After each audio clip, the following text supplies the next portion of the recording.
ಇವತ್ತು ಒಂದು ಹೀನ ಕೃತ್ಯ ಅಂತ ಹೇಳ್ಬೋದು. ಮೆಡಿಕಲ್ನ ಕಾಲೇಜ್ನ ಒಳಗಡೆನೆ ಒಂದು ಸೆಮಿನಾರ್ನ ಹಾಲ್ನ ಒಳಗಡೆ ಒಂದು ವೈದ್ಯ ವಿದ್ಯಾರ್ಥಿನಿಯ ಮೇಲೆ ಇವತ್ತು ನಡೆದಿರುವಂತಹ ಒಂದು ಗ್ಯಾಂಗ್ ರೇಪ್ ಏನಿದೆ, ಇದು ಇವತ್ತು ಇಡೀ ಪಶ್ಚಿಮ ಬಂಗಾಳ ರಾಜ್ಯ ತಲೆ ತಗ್ಗಿಸುವಂಥದ್ದು. ಇಡೀ ದೇಶದ ಮಾನವೀಯ ನೆಲೆಯಲ್ಲಿ ನಾವೆಲ್ಲ ಪಶ್ಚಾತ್ತಾಪವನ್ನು ಪಡುವಂತಹ ಒಂದು ಘಟನೆ ನಡೆದಿದೆ.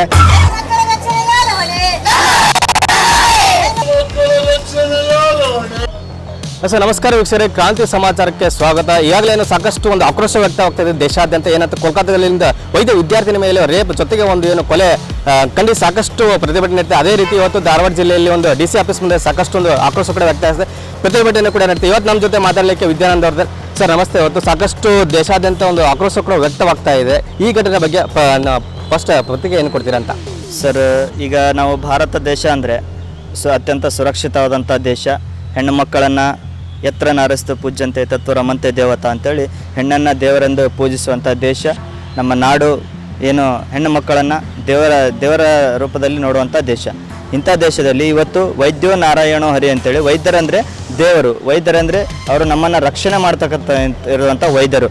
ಇಂಥವ್ರನ್ನ ನಾವು ಗೌರವದಿಂದ ಕಾಣಬೇಕು. ಅಂಥ ವಿದ್ಯಾರ್ಥಿನಿ ಏನು ಪಶ್ಚಿಮ ಬಂಗಾಳದ ಕಲ್ಕತ್ತಾದ ಆರ್ಜಿಕರ್ ಮೆಡಿಕಲ್ ಕಾಲೇಜಿನ ವಿದ್ಯಾರ್ಥಿನಿ ಮೇಲೆ ಏನು ಸಾಮೂಹಿಕ ಗುಂಪು ಅತ್ಯಾಚಾರ ಆಗಿದೆ. ಇವತ್ತೆಷ್ಟು ದಿನ ಆದರೂ ಕೂಡ ಅಲ್ಲಿನ ಸರ್ಕಾರನೂ ಯಾವುದೇ ರೀತಿ ಕ್ರಮ ತೆಗೆದುಕೊಳ್ತಾ ಇಲ್ಲ. ಅದೇ ರೀತಿ ಆ ಗುಂಪು ಅತ್ಯಾಚಾರ ಆಗಿದ್ದು ಏನು ಪೋಸ್ಟ್ ಮಾರ್ಟಮ್ ರಿಪೋರ್ಟ್ ಬಂದರೂ ಕೂಡ ಅದರಲ್ಲಿ ಒಬ್ಬರೇ ಅತ್ಯಾಚಾರ ಮಾಡಿದ್ದಾರೆ, ಅದು ಆಗಿದ್ದು ಗುಂಪು ಅತ್ಯಾಚಾರ ಆಗಿದೆ, ಅದನ್ನು ಒಬ್ಬರೇ ಮಾಡಿದ್ದಾರೆ ಅಂತೇಳಿ ಈ ರೀತಿಯಾಗಿ ಮುಚ್ಚಿ ಹಾಕುವ ಒಂದು ಪ್ರಯತ್ನವನ್ನು ಮಾಡ್ತಾ ಇದೆ. ಹೀಗಾದರೆ ವಿದ್ಯಾರ್ಥಿಗಳಿಗೆ, ಹೆಣ್ಣು ಮಕ್ಕಳಿಗೆ ಎಲ್ಲಿ ರಕ್ಷಣೆ ಸಿಗ್ತಾ ಇದೆ ಅಂಥೇಳಿ ನಾವು ಯೋಚನೆ ಮಾಡಬೇಕು.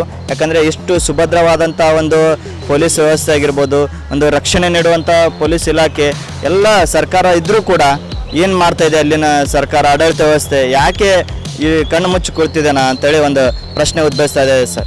ಇನ್ನೊಂದು ಸತ್ತ ಕೇಳ್ಬೇಕಂತಂದ್ರೆ ಈಗ ಸಾಕಷ್ಟು ಈ ಥರ ಒಂದು ಆಗಿದಂತಹ ಘಟನೆಗಳಲ್ಲಿ ಸಾಕಷ್ಟು ಆಕ್ರೋಶ ವ್ಯಕ್ತ ಆಗಿದೆ. 2-3 ದಿನ ಆದಮೇಲೆ ಮತ್ತೆ ತನಗಾಗುತ್ತೆ. ಎಲ್ಲೋ ಒಂದು ಕಡೆ ನಮ್ಮ ಭಾರತೀಯ ಕಾನೂನು ಕೂಡ ಒಂದು ಈಗ ಕಾರಣ ಆಗುತ್ತಾ ಅಂತ ಈ ಒಂದು ಘಟನೆಗೆ? ಅದಕ್ಕೆ ಒಂದು ಬಾರಿ ಆದರೂ ಕೂಡ ಈ ಒಂದು ಅತ್ಯಾಚಾರಿಗಳನ್ನು ಏನು ಗಲ್ಲಿಗೇರಿಸುವಂಥ ಕೂಡಲೇ ಗಲ್ಲಿಗೇರಿಸಬೇಕು. ನಾವೆಲ್ಲ ಬೇರೆ ಬೇರೆ ಕಡೆ ಎಲ್ಲ ನೋಡಿದ್ದೇವೆ. ಏನು ಕೂಡಲೇ ತಕ್ಷಣವೇ ಶಿಕ್ಷೆ ಅವರಿಗೆ, ಯಾವುದೇ ರೀತಿ ಕಾನೂನು ಪ್ರಕಾರ ಆಗಿರ್ಬೋದು, ಯಾವುದೇ ರೀತಿ ಅವರು ತಪ್ಪು ಮಾಡಿದ್ದಾರೆ ಶಿಕ್ಷೆ ಪ್ರೂವ್ ಆಗುತ್ತೆ. ಅವರು ತಪ್ಪು ಮಾಡಿದ್ದಾರೆ ಅಂತ ಗೊತ್ತಿದ್ರೂ ಅವ್ರನ್ನ ನಾವು ಸುಮ್ಮನೆ ಬಿಡದೆ ಅವ್ರನ್ನ ಕೂಡಲೇ ಗಲ್ಲಿಗೇರಿಸಿದ್ರೆ ಈ ಒಂದು ಮುಂದೆ ಈ ರೀತಿ ಯಾವುದೇ ರೀತಿ ಏನೋ ಇಂಥ ಕೃತ್ಯಕ್ಕೆ ಕೈ ಹಾಕೋರಿಗೂ ಕೂಡ ಒಂದು ಎಚ್ಚರಿಕೆ ಸಂದೇಶವನ್ನು ಕೂಡ ಕೊಡ್ಬೋದು. ಸರ್, ಇವಾಗ ತಾವು ಸರ್ಕಾರಕ್ಕೆ ಏನಂತೇಳಿ ಮನವಿ ಮಾಡ್ತೀರಾ, ಜೊತೆಗೆ ಏನೋ ಒಂದು ಎಚ್ಚರಿಕೆಯನ್ನು ಕೊಡ್ತೀರಾ ಸರ್ ಈ ಘಟನೆ ಬಗ್ಗೆ ಅಂತ? ಸರ್, ಈಗ ಪಶ್ಚಿಮ ಬಂಗಾಳದ ಸರ್ಕಾರಕ್ಕೆ ನಾವು ಏನು ಎಚ್ಚರಿಕೆ ಕೊಡ್ತೇವೆ ಅಂದರೆ, ತಾವು ಅಲ್ಲಿನ ಮುಖ್ಯಮಂತ್ರಿಗಳು ತಾವು ಕೂಡ ಒಬ್ಬ ಏನು ಹೆಣ್ಣುಮಗಳು, ಅವರು ಕೂಡ ಅವ್ರಿಗೆ ಗೊತ್ತಿದೆ ಆ ವಿದ್ಯಾರ್ಥಿನಿಯ ಪರಿಸ್ಥಿತಿ ಏನಾಗಿದೆ ಇವತ್ತು ಅಂತೇಳಿ. ಅಂಥ ಒಂದು ಏನು ಆರೋಪಿಗಳೇನಿದ್ದಾರೆ ಅವ್ರನ್ನ ಕೂಡಲೇ ನಿಷ್ಪಕ್ಷಪಾತವಾಗಿ ತನಿಖೆ ಮಾಡಬೇಕು, ಕೂಡಲೇ ಗಲ್ಲಿಗೇರಿಸಬೇಕು. ಈ ರೀತಿ ಮುಂದೆ ಘಟನೆಗಳು ನಡೆಯದ ರೀತಿಯಲ್ಲಿ ನೋಡಬೇಕು.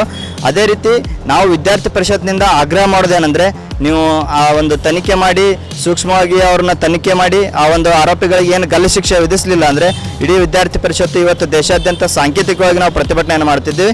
ಇವತ್ತು ಇಲ್ಲಾಂದರೆ ಉಗ್ರ ಹೋರಾಟವನ್ನು, ಪಶ್ಚಿಮ ಬಂಗಾಳ ಚಲುವಂಥ ಉಗ್ರ ಹೋರಾಟವನ್ನು ಕೂಡ ನಾವು ಮಾಡಲಿಕ್ಕೆ ರೆಡಿ ಇದ್ದೀವಿ ಅಂತೇಳಿ ಹೇಳ್ತೀವಿ.